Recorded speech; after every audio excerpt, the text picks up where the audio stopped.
अभी तुम्हारा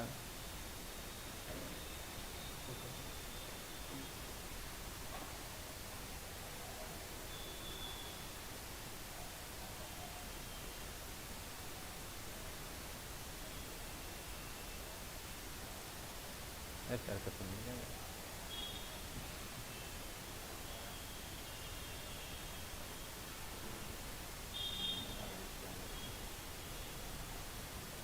कितने हो गए?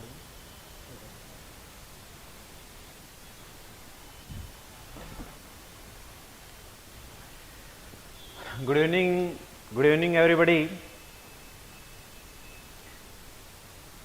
भालेंदर, Sakku, Akshit, Kalpana, good evening everybody. आ जाओ भाई फटाफट सभी आकर के लाइक करना और शेयर करो। अच्छे क्वेश्चंस हैं, बहुत अच्छे क्वेश्चंस मिलेंगे और समझदारी के साथ में आंसर देना है सभी बच्चों को। जैसे आपके सामने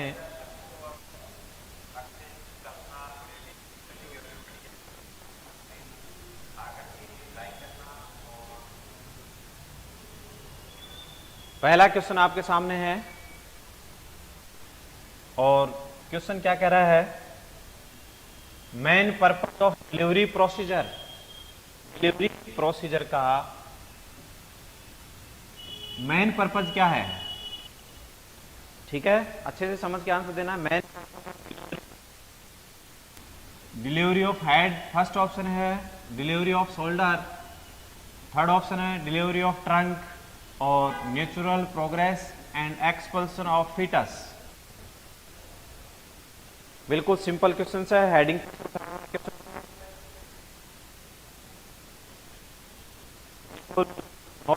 लेकर के NHM CHO अच्छा क्वेश्चन है, साथ में आंसर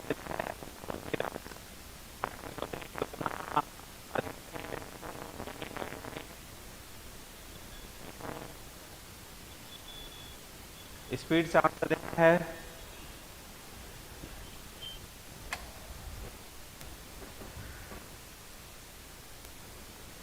मेन डिलीवरी प्रोसीजर का मेन पर्पज क्या होता है?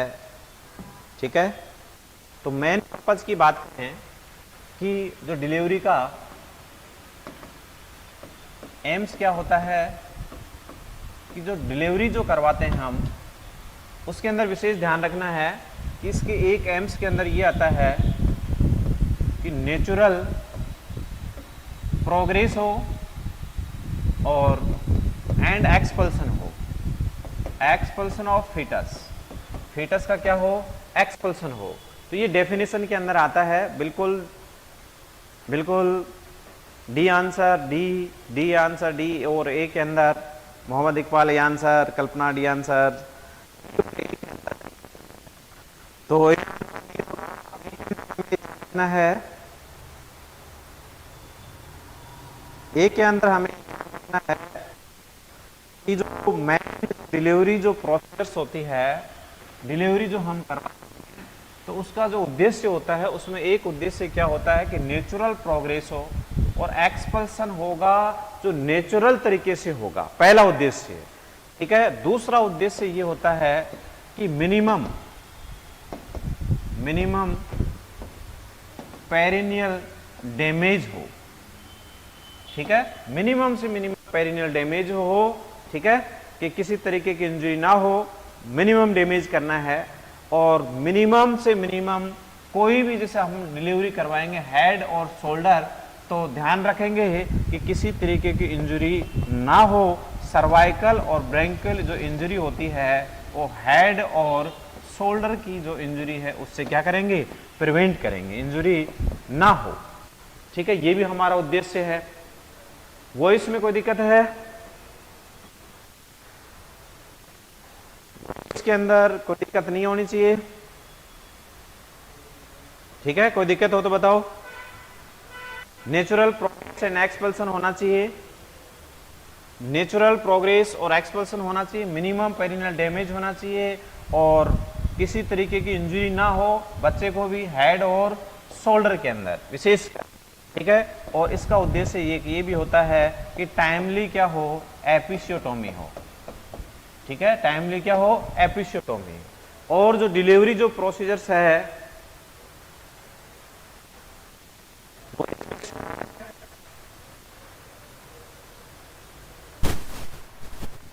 ठीक है, कि यहां पर ध्यान रखना टाइम से एपिसियोटोमी, और टाइम से एपिसियोटोमी करना मतलब हेड की डिलीवरी से पहले क्या करना है,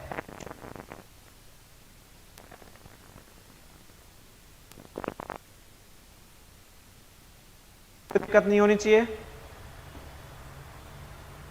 क्लियर है, सही है वॉइस, पहलेंदर बिल्कुल, नीरज चेक करो कोई दिक्कत तो नहीं है।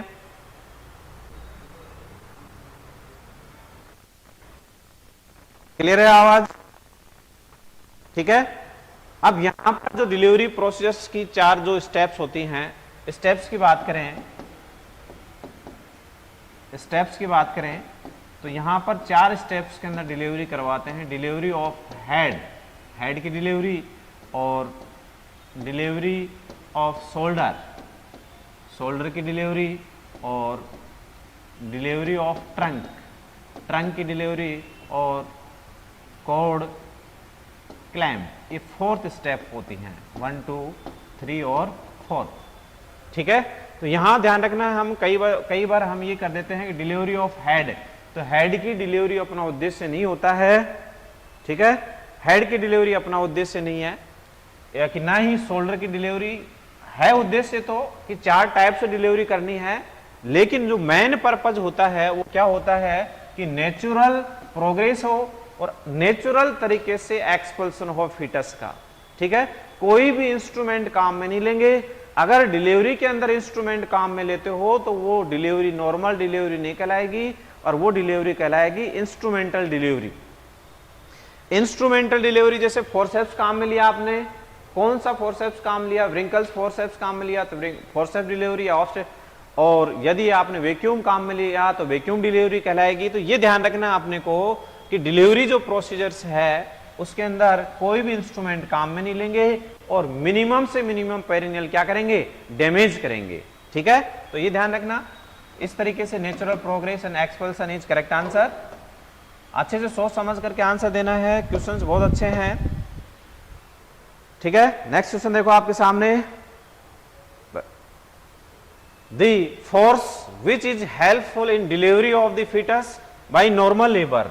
जो नॉर्मल लेबर के अंदर, नॉर्मल लेबर के अंदर कौन कौन से फोर्स काम में लेते हैं ये बताना है आपको, ठीक है। पहला ऑप्शन है downward throw afforded uterine contraction, दूसरा है downward thrust afforded by voluntary contraction of abdominal muscles, और थर्ड ऑप्शन है force afforded by bony and soft tissue of the birth canal, या फोर्थ ऑप्शन है ए एंड बी आंसर, ठीक है। तो कौन सा आंसर होगा, स्पीड से सोच समझ करके आंसर देना है।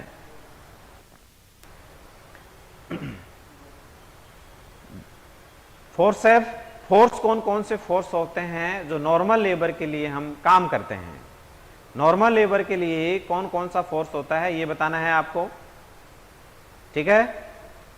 स्पीड का ध्यान रखना है।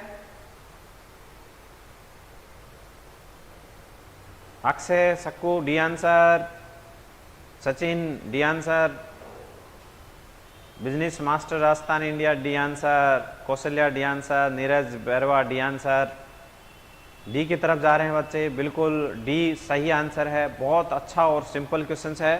ध्यान रखना कि जो डिलीवरी ऑफ फीटस, फीटस की डिलीवरी के लिए नॉर्मल लेबर के लिए जो यूट्राइन कॉन्ट्रैक्शन है, तो यूट्राइन कॉन्ट्रैक्शन का कौन सा होता है, एक्सपल्सिव फोर्स। एक्सपल्सिव फोर्स किसके द्वारा होता है, यूट्रस के द्वारा होता है। तो expulsive force by uterine contraction, ठीक है। दूसरा होता है voluntary contraction, voluntary contraction by abdominal muscles, और मदर का पुशिंग इफेक्ट्स, ठीक है। ये 3 फोर्स काम करते हैं लेबर के अंदर, ध्यान रखना। तो यहां पर दिया रखा है कि downward thrust afforded bye uterine contraction, uterus में कॉन्ट्रैक्शन होगा और नीचे की साइड में कॉन्ट्रैक्शन होगा, तो वो एक्सपल्सिव फोर्स होता है, बिल्कुल होता है। दूसरा कह रहा है downward thrust afforded by voluntary contraction by abdominal muscles, तो बिल्कुल डाउनवर्ड होता है, ठीक है। और तीसरा ऑप्शन कह रहा है कि force afforded by bony and soft tissue से फोर्स, ठीक है, बर्थ कैनाल पे, तो बर्थ कैनाल के ऊपर फोर्स ऑफर्ड, ठीक है, ऑफर्ड करता है by bony and soft tissue, ठीक है। तो यानी बोनी और सॉफ्ट टिश्यू पे नहीं होता है, इसलिए आंसर क्या जाता है, ए एंड बी। अब यहां पर हम अगर बात करें ना, ठीक है, कि जो डाउनवर्ड जो प्रेशर होता है voluntary contraction by abdominal muscles का होता है, और expulsive force by uterus contraction और मदर का पुशिंग इफेक्ट सारा डाउनवर्ड है। और अपवर्ड है, अपवर्ड का ध्यान दो कि जो पैल्विक जो मसल्स होती है, पैल्विक मसल्स, ना कि बोनी और सॉफ्ट टिश्यू, पैल्विक जो मसल्स होती है, लियोलेटरी एनी मसल्स होती है, वो प्रेशर को फोर्स ऑफर्ड करती है। मतलब ये जो तीनों फोर्स आते हैं किसके ऊपर आते हैं, पैल्विक फ्लोर के ऊपर आते हैं, लियोलेटरी एनी मसल्स के ऊपर आते हैं। तो जो डिलीवरी होती है, डिलीवरी किसके साथ में होती है, डिलीवरी होती है couple of force theory, couple of force theory के साथ में डिलीवरी होती है, ठीक है। तो किस तरीके से होती है delivery, couple of force theory, मतलब अपवर्ड प्रेशर था, डाउनवर्ड कौन सा प्रेशर था, एक्सपल्सिव फोर्स डाउनवर्ड है, वॉलंटरी कॉन्ट्रैक्शन डाउनवर्ड है, और मदर का पुशिंग इफेक्ट्स डाउनवर्ड है। तो यानी तीन तरीके का फोर्स डाउनवर्ड लग रहा है,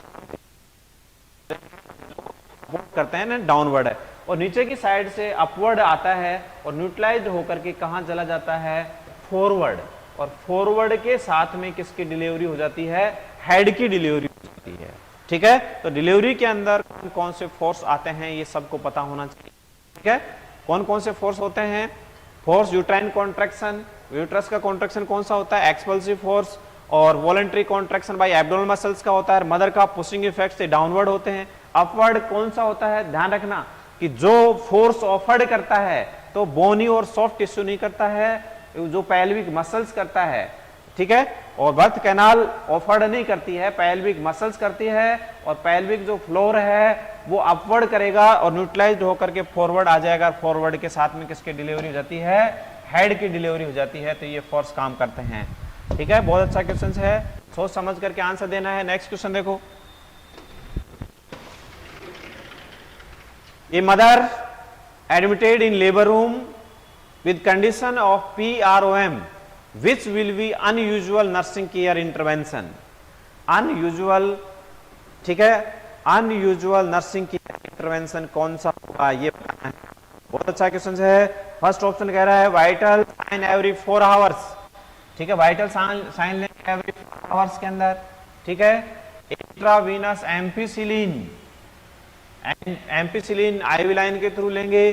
और तीसरा ऑप्शन है continue foetal heart sound monitor करेंगे। और फोर्थ ऑप्शन है वेजाइनल एग्जामिनेशन एवरी 6 आवर्स, ठीक है। अच्छा क्वेश्चन है, समझदारी के साथ में आंसर देना है, और एग्जाम में आने वाले बहुत ही इंपॉर्टेंट क्वेश्चनों में से है। चाहे तो आप नॉर्थ साइड का ले लो, और चाहे आप कोई सा भी एग्जाम ले लो, केजीएमयू ले लो या एनएचएम ले लो, सीएचओ ले लो, सभी एग्जामों के पर्पज से इंपॉर्टेंट है। हर एक बच्चे को अच्छे से आना चाहिए, रटा हुआ नहीं होना चाहिए, समझा हुआ होना चाहिए कि मदर है, एडमिट है लेबर रूम के अंदर, और मदर की कंडीशंस आपके सामने दे रखी है कि PROM की कंडीशन है, और which will be unusual nursing care, unusual nursing intervention बताना है आपको। इस कंडीशंस के अंदर हमारे सामने 4 ऑप्शन दिए गए हैं, और 4 ऑप्शनों में से फर्स्ट ऑप्शन है वाइटल साइन एवरी 4 आवर्स, या intravenous ampicillin, continue foetal heart sound monitor करेंगे, या वेजाइनल एग्जामिनेशन एवरी 6 आवर्स, ठीक है। अब आंसर देना है सभी को। बहुत अच्छा क्वेश्चन है। आंसर PROM की कंडीशंस है, PROM premature rupture of membrane premature rupture of membrane, PROM, premature rupture of membrane. Premature rupture of membranes की कंडीशंस है अनयूजुअल नर्सिंग केयर। पहला option vital sign, intravenous ampicillin, continue foetal heart sound monitor, vaginal examination every 6 hours. A की तरफ भी answer आ रहा है, D की तरफ भी जा रहा है, ठीक है। अच्छे से सोच समझ करके आंसर देना है सभी को, स्पीड का ध्यान रखना है। Akshay C answer, Iqbal A answer, Aditya C answer, C answer, D भी है, ए भी है, ठीक है। अब आपको अच्छे से सोच समझ करके आंसर अप्लाई करना था, ठीक है। Aditya C answer, Sachin C answer, business Patel C answer, C की तरफ ज्यादा जा रहे हैं। अगर आप इन चीजों को अच्छे से सुधारोगे तो कोई दिक्कत नहीं होगी, एग्जाम इजी वे में फाइट हो जाएगा। अब इसके अंदर दोनों एग्जाम लो, प्री या मेन लो, नॉर्थ सेट का एग्जाम की जितने भी क्वेश्चंस आए बिल्कुल सिंपल और बेसिक चीजों के ऊपर आए हैं, और यही क्वेश्चंस हैं जो आपके एग्जाम में आएंगे, ठीक है। और रटे हुए नहीं होने चाहिए, इसका विशेष ध्यान रखना। बिल्कुल A answer Kaushalya, Mohammad Iqbal A answer, ठीक है। सी और ए की तरफ ज्यादा जा रहे हैं, ना इसका आंसर सी होगा और ना ही ए होगा। सक्कू ए, बिल्कुल ए आंसर नहीं होगा, क्योंकि आपने समझा ही नहीं क्वेश्चंस को। पहले क्वेश्चंस को समझो और फिर आंसर दो। PROM, premature rupture of membrane, पहले भी मैंने लाइव क्लास के अंदर या क्वेश्चन सेशंस के अंदर मैंने बताया है, और मैं हमेशा इस चीज को अच्छे से समझाता हूं कि आपको रटना नहीं है। कोई भी चीज है तो उसका सबसे पहले प्रोसीजर होता है, या कोई भी प्रोसीजर है उसका कॉम्प्लिकेशन के ऊपर हमेशा ध्यान रखो कि इसका कॉम्प्लिकेशन क्या होता है। प्रीमेच्योर रप्चर ऑफ मेम्ब्रेन का एक ही कॉम्प्लिकेशन होता है, और वो होता है इन्फेक्शन। लास्ट क्लासों में भी मैं रिपीट कर चुका हूं, फिर भी गलत हो रहा है, एग्जाम में पूछेगा। एग्जाम के पर्पज से बहुत ही इंपॉर्टेंट क्वेश्चनों में से है ये, ठीक है। PROM का एक ही प्रीमेच्योर रप्चर ऑफ मेम्ब्रेन का कॉम्प्लिकेशन क्या है? इन्फेक्शन। इन्फेक्शन कारण क्या बताया था, कहीं से भी लिख, जैसे प्रीमेच्योर रप्चर ऑफ मेम्ब्रेन है, मेम्ब्रेन रैप्चर हो गई, तो मेम्ब्रेन जो रैप्चर हो गई तो वहां से एमनियोटिक फ्लूइड डिस्चार्ज हो रहा है, और टर्म से पहले डिस्चार्ज हो रहा है, और एमनियोटिक फ्लूइड डिस्चार्ज हो रहा है, और उस कंडीशन में आप कितना भी हाइजीनिक मेंटेन कर लो, हाइजीनिक मेंटेन होगा ही नहीं। कारण क्या होता है, देखो कि वेजाइनल पीएच होती है वो 3.8 से लेकर के 4.5 होती है। वेजाइनल पीएच एसिडिक नेचर की होती है, एमनियोटिक फ्लूइड डिस्चार्ज हो रहा है तो उसकी पीएच होती है 7 से लेकर के 7.5। अब एमनियोटिक फ्लूइड की जो पीएच है वो 7 से लेकर के 7.5 है। अब इस पीएच के अंदर जो वेजाइनल पीएच है 3.8 से 4.5, अब ये पीएच लगातार इस पीएच के ऊपर हमला किया जा रहा है बेसिक का, तो यहां पर कौन सा बैक्टीरिया पाया जाता है वेजाइना के अंदर? डोड्रलाई बेसिली बैक्टीरिया। अब डोड्रलाई जो बेसिली बैक्टीरिया है वो वेजाइना को क्या बनाता है? हेल्थी बनाता है, और किसी तरीके का इन्फेक्शन नहीं होने देता। अब लगातार इस पीएच के ऊपर बेसिक आ रहा है, यानी एमनियोटिक फ्लूइड आ रहा है, तो यहां पर जो डोड्रलाई बेसिली बैक्टीरिया है इसकी पीएच चेंज होती है, यही बैक्टीरिया क्या कर देगा? इन्फेक्शन। तो प्रीमेच्योर रप्चर ऑफ मेम्ब्रेन का कॉम्प्लिकेशन क्या होता है? इन्फेक्शन। अगर आप कितना भी हाइजीनिक मेंटेन कर लो, मदर के हाथ भी नहीं लगाओ, तो भी इन्फेक्शन होगा। इन्फेक्शन की बात करें हम तो एक इन्फेक्शन होता है एंडोजीनियस और एक होता है एक्सोजीनियस। एंडोजीनस और एक्सो मतलब जो अंदर ही जो इंटरनल इन्फेक्शन के द्वारा होता है, यानी बॉडी खुद के द्वारा, और ये आउटर यानी बाहर हॉस्पिटल इंक्वायर इन्फेक्शन या अनहाइजीनिक मेंटेन की कंडीशंस में एक्सोजीनियस टाइप का इन्फेक्शन हो जाता है, ठीक है। और यह भी हमारे एग्जामों में बहुत इंपॉर्टेंट क्वेश्चनों में से आता है। मैटरनल मोर्टिलिटी रेट का सेकंड कोज क्या होता है? MMR का सेकंड कोज क्या होता है? इन्फेक्शन होता है। क्वेश्चन को स्टार्ट होने से पहले मैंने बता दिया था, 100-150 बार एग्जामों में पूछा हुआ क्वेश्चन है कि मैटरनल मोर्टिलिटी रेट का फर्स्ट कारण हेमरेज होता है, सेकंड कारण क्या होता है? इन्फेक्शन होता है, ठीक है। तो यहां पर अगर आप CHO से रिलेटेड या NHM से रिलेटेड लो तो बहुत ही इंपॉर्टेंट क्वेश्चनों में से आएगा, ठीक है। और अगर आप ये लेते हो कि हाँ ठीक है एम्स के अकॉर्डिंग ये बहुत इंपॉर्टेंट क्यों है, क्योंकि आपकी पूरी नॉलेज को छान लेता है ये क्वेश्चंस, ठीक है। जैसे आपने सी आंसर ए आंसर के अंदर दिया है, तो अब यहां पर देखो करना कि यहां पर जो हमारा जो क्वेश्चंस था उसके अंदर ऑप्शन थे हमारे सामने, पहला वाइटल साइन हावर्स, तो वाइटल साइन लेंगे तो उसमें कोई दिक्कत नहीं है, ठीक है। वाइटल साइन से बिल्कुल भी प्रॉब्लम नहीं है, क्योंकि यहां पर ये पूछ रहा है अनयूजुअल। अनयूजुअल का मतलब होता है कि आपको नहीं करना, या यूं बोल सकता है एग्जामिनर फर्दर इंस्ट्रक्शन। कभी भी एग्जामिनर रटे हुए क्वेश्चन नहीं उठा के देगा कि यहां से उठा के ये दे दिया क्वेश्चंस, या फर्दर इंस्ट्रक्शन है अनयूजुअल नर्सिंग केयर इंटरवेंशन, तो गलत कौन सा है ये बताना है आपको। अब यहां पर फर्स्ट कह रहा है कि वाइटल साइन एवरी आवर्स, तो बिल्कुल इसकी कोई दिक्कत नहीं है, वाइटल साइन चेक करेंगे, ठीक है। इससे भी हमें पता लगता है इन्फेक्शन हुआ या नहीं हुआ, तो वाइटल साइन में कोई दिक्कत नहीं है, अपन बीपी टेम्परेचर पल्स सब चेक करेंगे यहां पर। दूसरा है इंट्रावीनस, बिल्कुल ये भी करेंगे, क्योंकि यहां पर हमने कहा था कॉम्प्लिकेशन क्या है, इन्फेक्शन का, और इन्फेक्शन का डर होता है, तो इसके लिए एंटीबायोटिक थे, एंटीबायोटिक, और एंटीबायोटिक के लिए किसका इस्तेमाल किया, एम्फिथिलीन थेरेपी का इस्तेमाल किया, तो बिल्कुल सही है, क्योंकि यहाँ इन्फेक्शन के चांसेस होते हैं, तो ये भी करेंगे। ये भी अनयूजुअल नर्सिंग केयर इंटरवेंशन नहीं है, ये भी बढ़िया आंसर है, ठीक है, बिल्कुल Akshay D answer, Neeraj D क्यों गए आप समझ गए।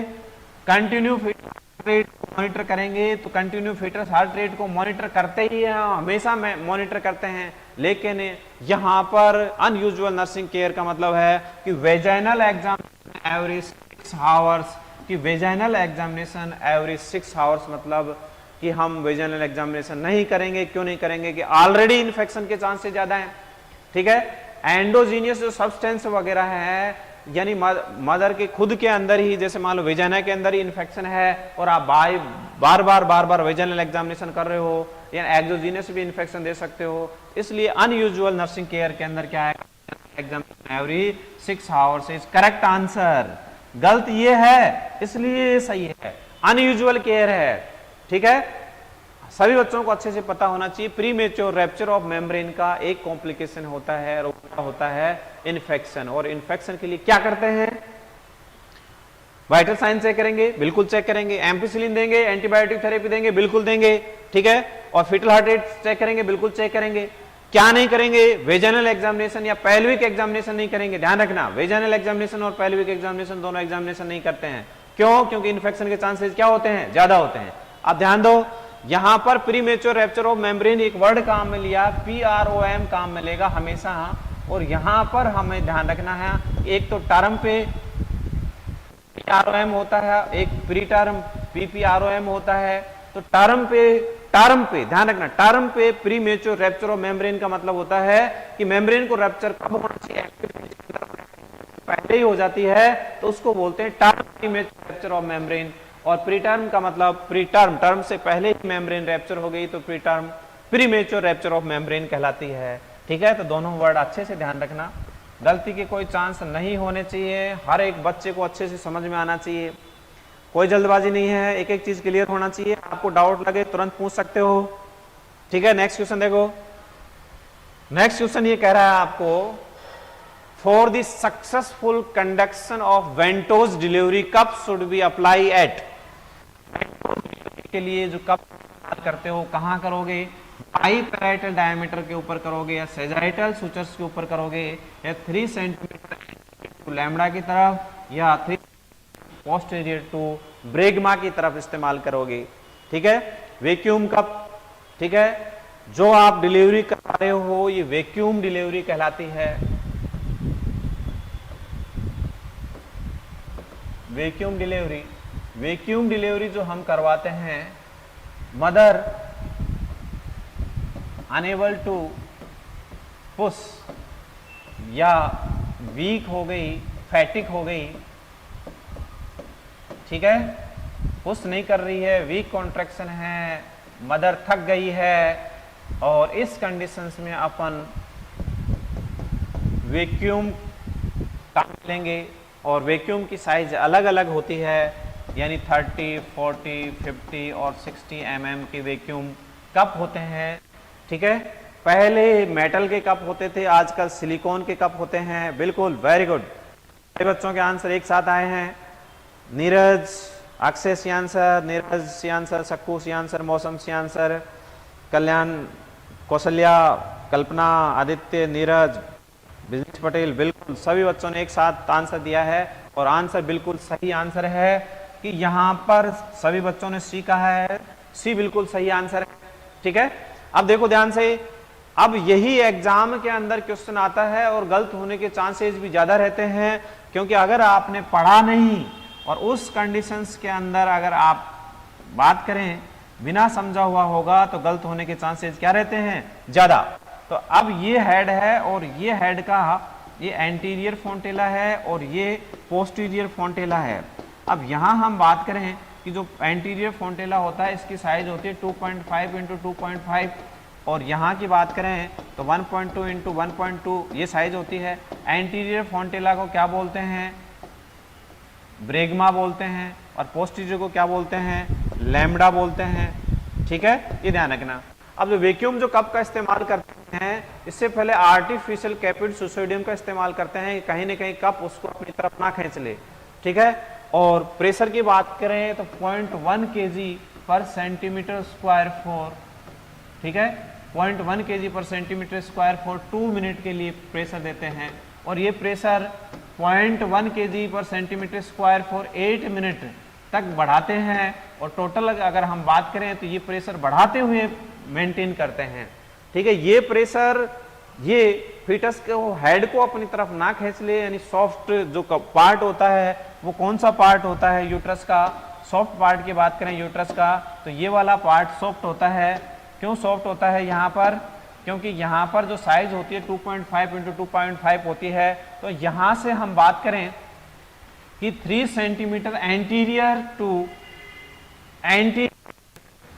यहाँ 3 सेंटीमीटर एंटीरियर टू पोस्टीरियर कौन सा कहलाता है, लैम्बडा कहलाता है, और एंटीरियर क्या कहलाता है, ब्रेगमा कहलाता है, ब्रेगमा। तो यानी एंटीरियर से यानी ब्रेगमा से लैम्बडा की तरफ 3 सेंटीमीटर 3 सेंटीमीटर जो डिस्टेंस है 3 सेंटीमीटर डिस्टेंस के ऊपर यहाँ लगाएंगे इस साइड के अंदर।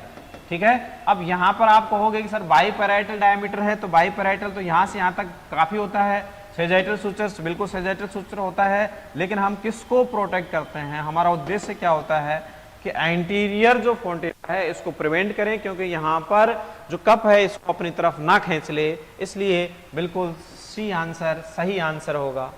ठीक है, नेक्स्ट क्वेश्चन हमारे सामने है, for reduction of pressure of the procedure rapture of the membrane is perform in which stage of labour, first stage, second stage, transitional phase, active phase. ठीक है, यहां पर अच्छे से समझ करके आंसर देना है कि reduction of pressure of the procedure rapture of the membrane is perform in which stage of labour. अच्छे से सोच समझ करके आंसर देना है कि जैसे फीटस है, फीटस कहां है, यूट्रस के अंदर है, और यहां पर जो प्रेशर है उनकी बात करें हम कि सर्विक्स जो डायलेट होगी और कॉन्ट्रैक्शन की जो एफिशिएंसी वो बढ़े। ठीक है, कॉन्ट्रैक्शन की जो एफिशिएंसी बढ़े, कॉन्ट्रैक्शन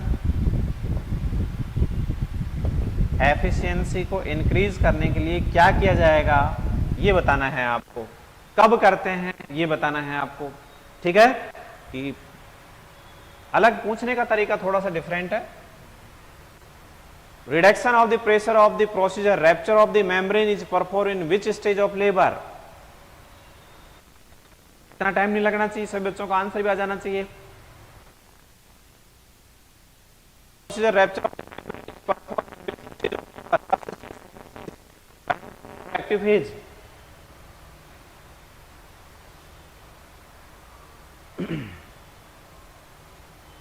जैसे प्रेशर है, reduction of pressure, reduction of pressure, जो प्रेशर को रिडक्शन किया जाता है, जो प्रोसीजर रैप्चर ऑफ मेम्ब्रेन है, ठीक है, उसके लिए हम कौन से स्टेज में करेंगे? आदित्य, मौसम, सक्कू, नीरज सी की तरफ जा रहे हैं, सी की तरफ जा रहे हैं। हमेशा एक चीज कही थी मैंने कि जब तक क्वेश्चन समझ में नहीं आए ऑप्शन की तरफ उतरना ही नहीं है। जैसे बिल्कुल अभी तक सी का सी आ रहा है सभी का आंसर। देखो Kaushalya Yadav C answer, C की तरफ जा रहे हैं तो reduction pressure of procedure to rupture of membrane, ठीक है। तो रैप्चर ऑफ मेम्ब्रेन बोलने का तरीका अलग है, या यूं कह दें आपको amniotomy is perform break formation bag of water, bag of water rupture करना है। यहां पर हम बात कर रहे हैं कि जो फर्स्ट स्टेज की 3 सब स्टेज होती हैं और वो होती हैं LAT, L से लेटेंट फेज, S से एक्टिव फेज और ट्रांजिशनल फेज। लेटेंट फेज के अंदर जो सर्विक्स डायलेट होती है कितनी होती है? 1 से 3 सेंटीमीटर, और एक्टिव में 4 से 7 सेंटीमीटर, और ट्रांजिशनल में 8 से 10 सेंटीमीटर, ठीक है। अब यहां पर अच्छे समझो कि लेबर क्या होता है कि लेबर इज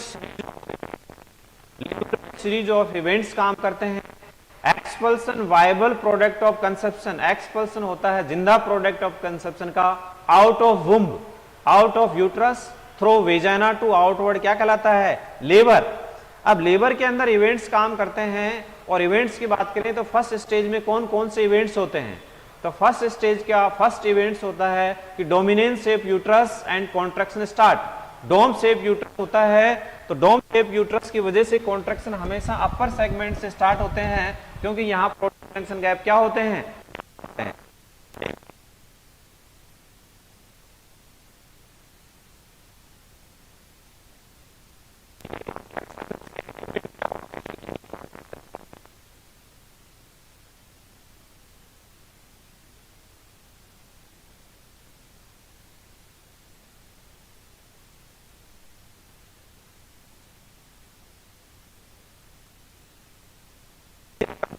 होना रिट्रैक्शन कहलाता है। रिट्रैक्शन की वजह से सर्वाइकल इफेसमेंट होगी। सर्वाइकल इफेसमेंट का मतलब होता है कि सर्वाइकल फाइबर्स या एंडो सर्वाइकल फाइबर्स मर्ज इन लोअर यूट्राइन सेगमेंट, यानी इफेसमेंट होगा।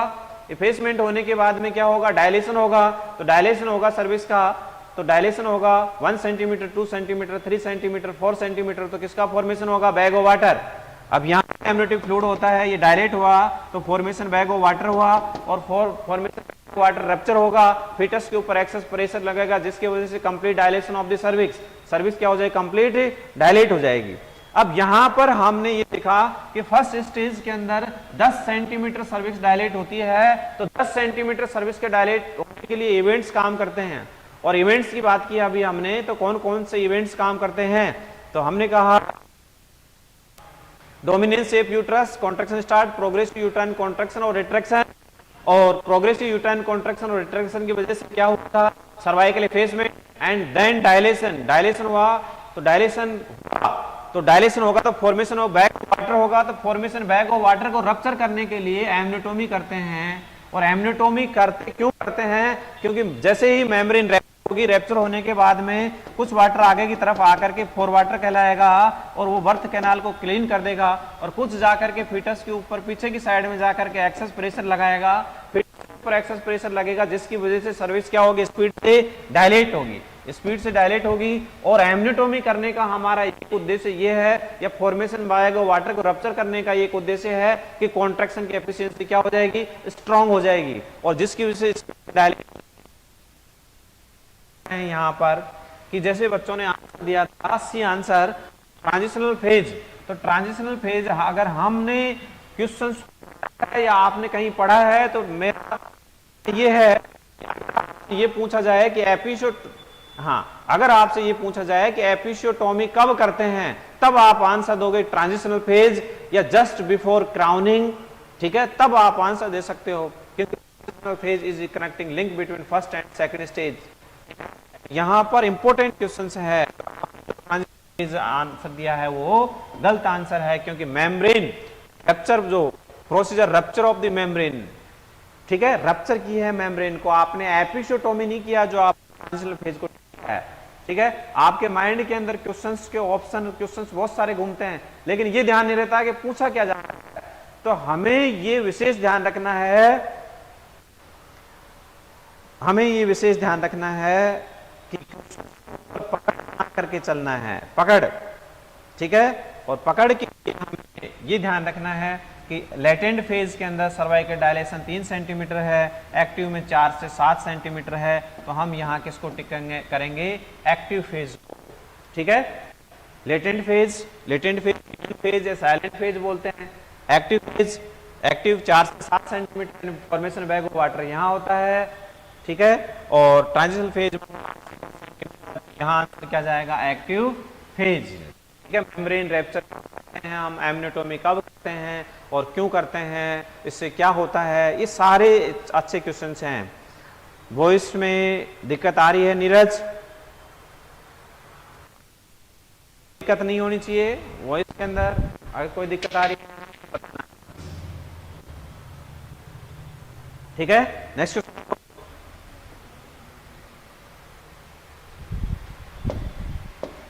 मोस्ट कॉमन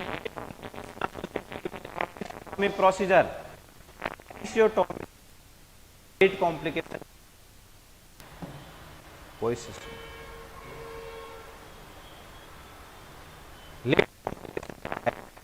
ठीक है, अच्छे से समझो। लेट कॉम्प्लिकेशन एपिसियोटोमी प्रोसीजर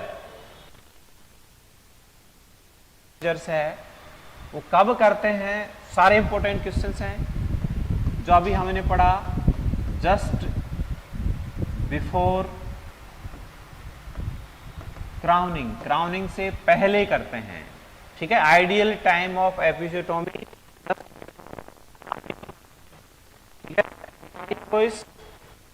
हाँ, जस्ट बिफोर क्राउनिंग है। दूसरा है एपिसियोटोमी कौन से स्टेज में करते हैं, तो ध्यान रखना सेकंड स्टेज में करते हैं, और कौन से फेज में करते हैं, ध्यान रखना ट्रांजिशनल फेज में करते हैं। कौन से फेज में करते हैं, ट्रांजिशनल फेज, और ट्रांजिशनल फेज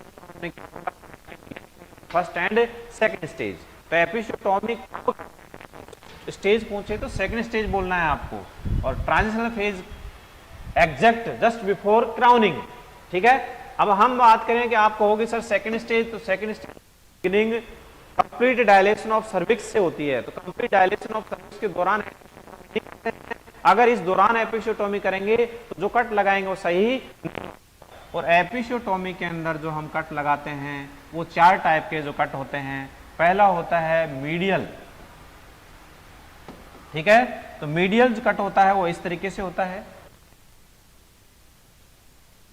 कि जैसे ही पेरिनियम पे प्रेशर पड़ेगा और ये कट बढ़ता हुआ स्पिंटर इंजरी कर देगा, इसलिए ये कट क्या हो गया, गलत कट है, ठीक है। दूसरा है लेटरल, दूसरा होता है लेटरल, और लेटरल के अंदर लेटरल साइड के अंदर कट लगा देते हैं, लेटरल साइड के अंदर, लेकिन इसका भी एक कॉम्प्लिकेशन क्या है,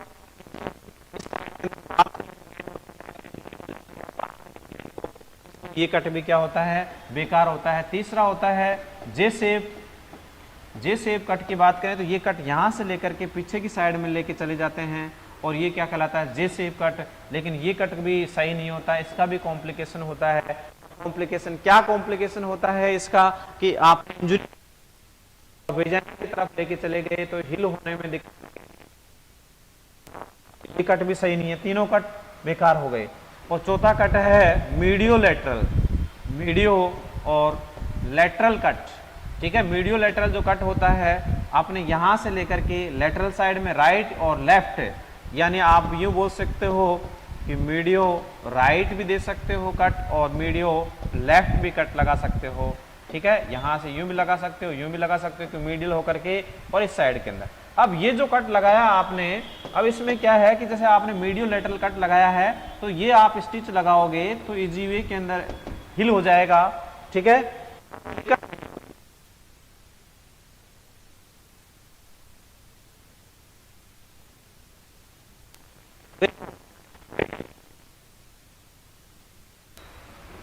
बिल्कुल ब्लीडिंग, इन्फेक्शन,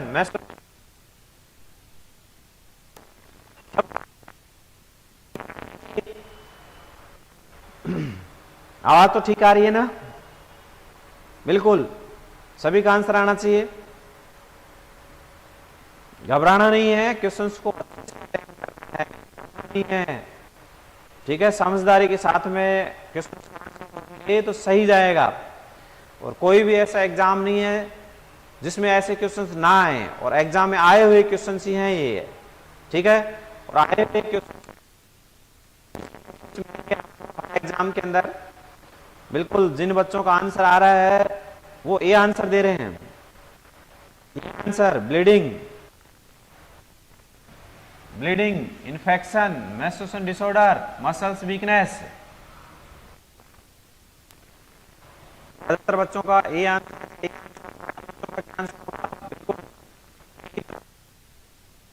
ए आंसर बिल्कुल नहीं होगा भाई, ए आंसर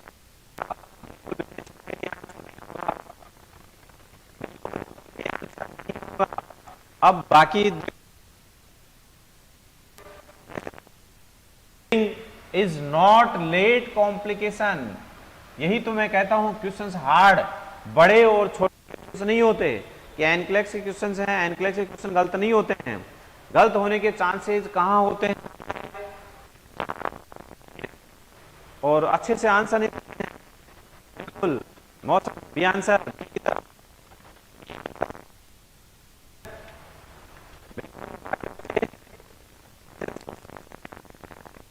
जल्दबाजी नहीं करनी,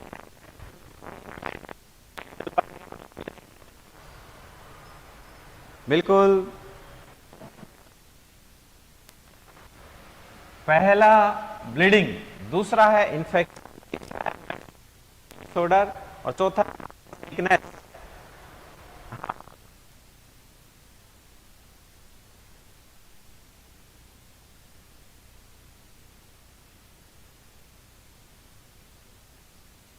इन्फेक्शन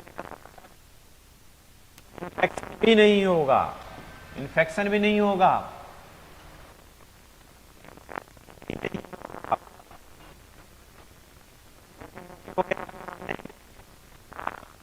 भाई लाइक और शेयर जरूर करें। कल्पना बी आंसर, ए और बी को मैंने हटा दिया, 50-50 कर दिया आपके सामने। अच्छे से देखो, एग्जाम के लिए पढ़ते सभी हैं, तैयारी सभी करते हैं, तैयारी में फर्क होता है। पढ़ने से सिलेक्शन नहीं होता है कि हम रात दिन पढ़ लेंगे, लेकिन आपको क्वेश्चंस के ऊपर पकड़ बनानी पड़ेगी, और पकड़ तब बनेगी जब आप अच्छे से समझदारी के साथ में अटेम्प्ट करोगे।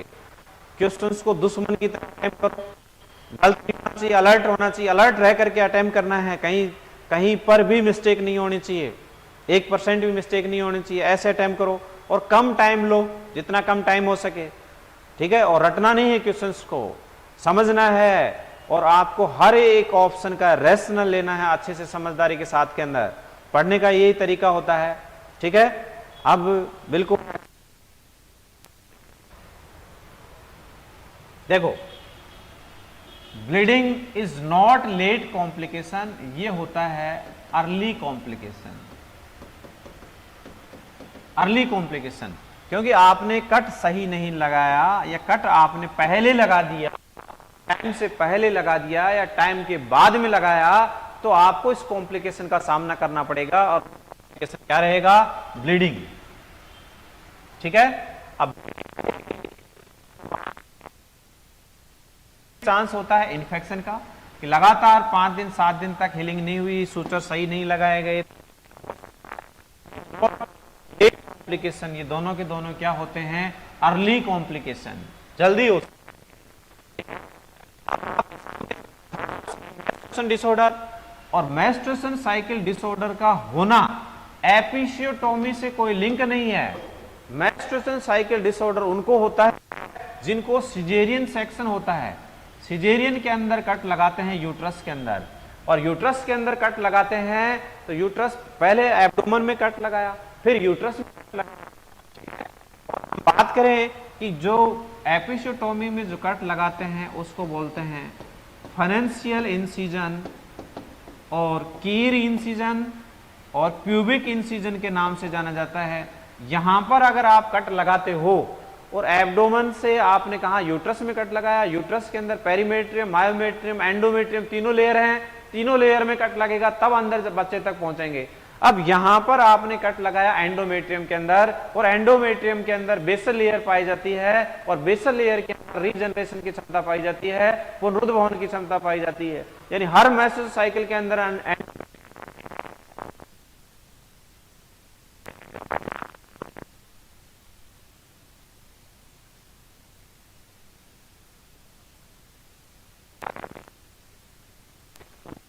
तो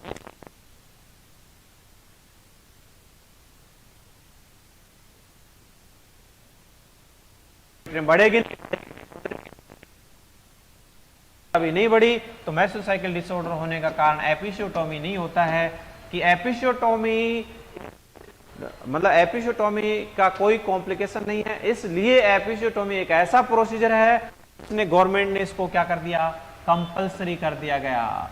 ठीक है, नॉर्थ सेट ने पूछा था कौन सा ऐसा प्रोसीजर है कंपलसरी कर दिया गया, तो एपिसियोटोमी एक ऐसा प्रोसीजर है जिसको कंपलसरी कर दिया गया है।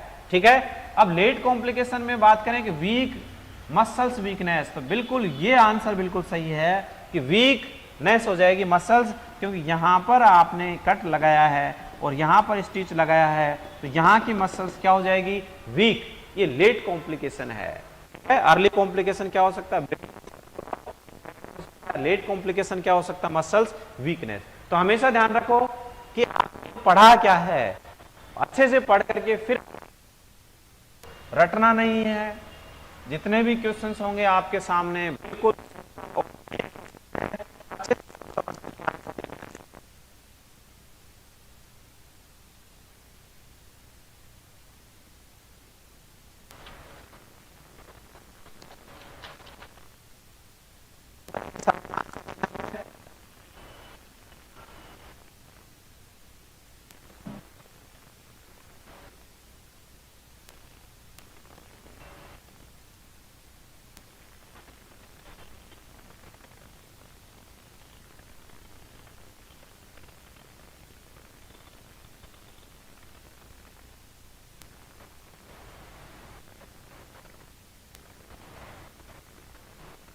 How should a nurse administer injection, iron injection to an adult?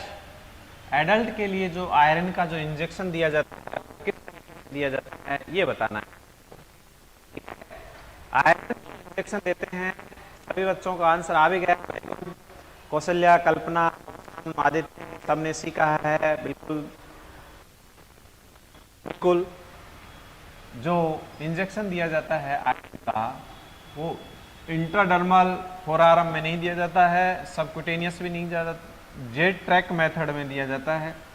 ठीक है, और ये जो ग्लूटियल जो मसल्स के अंदर जैसे दिया देने के बाद के अंदर इस तरीके से जेड ट्रैक मेथड बोलते हैं इसको, इसमें दिया जाता है इसको।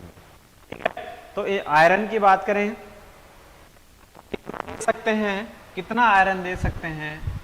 1 ml तक दे सकते हैं हम। देने में तो क्या है 2 ml तक देते हैं, लेकिन अगर एनीमिया की कंडीशंस है तो 2 ml तक दे सकते हैं, और ये डोज होती है मैक्सिमम से मैक्सिमम डोज होती है 2 ml तक।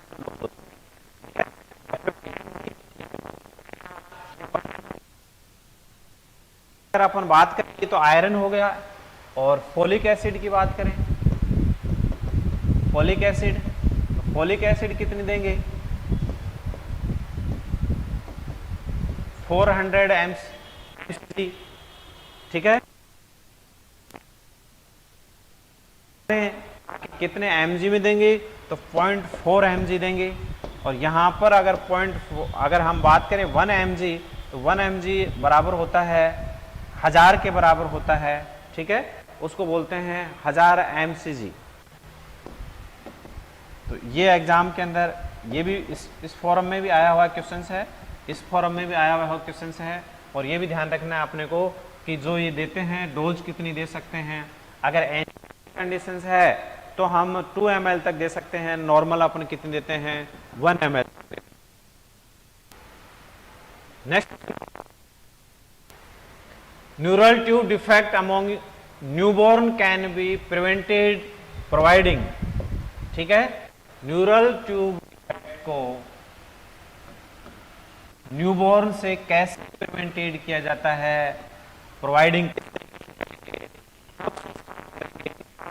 B mother in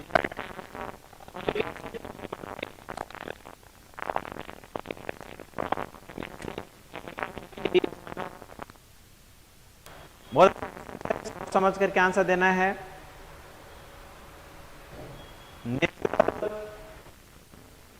neural tube defect है, एंटीडी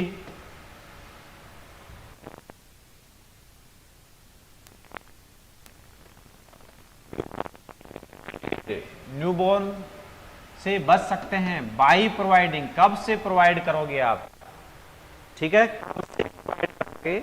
जैसे एंटीडी की गवर्नमेंट ने 100 जो टैबलेट्स दी जाती हैं, ठीक है, वो कब से दी जाती हैं ये बताना है आप।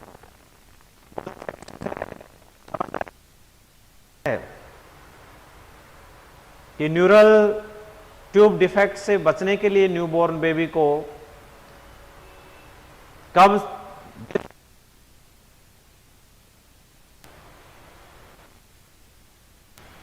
किससे बचाने के लिए न्यूबॉर्न को न्यूरल आयरन देते हैं मदर को 3rd ट्राइमेस्टर के अंदर, या फोलिक एसिड देते हैं 1st ट्राइमेस्टर के अंदर, ये आयरन और फोलिक एसिड देते हैं थ्रू आउट प्रेगनेंसी के अंदर, ठीक है, या विटामिन के देते हैं मदर को 1st ट्राइमेस्टर के अंदर।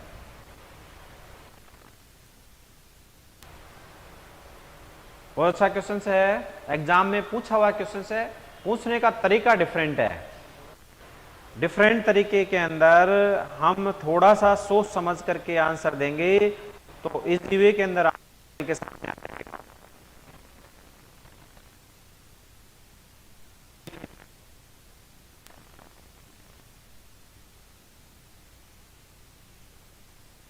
आंसर दो स्पीड से।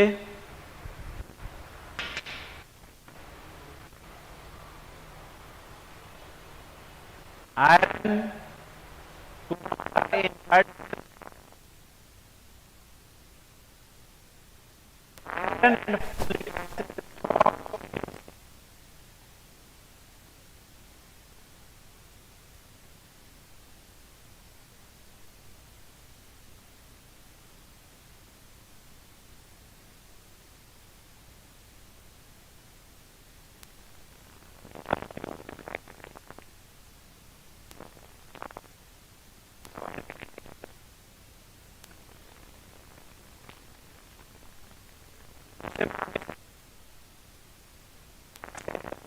कहते हैं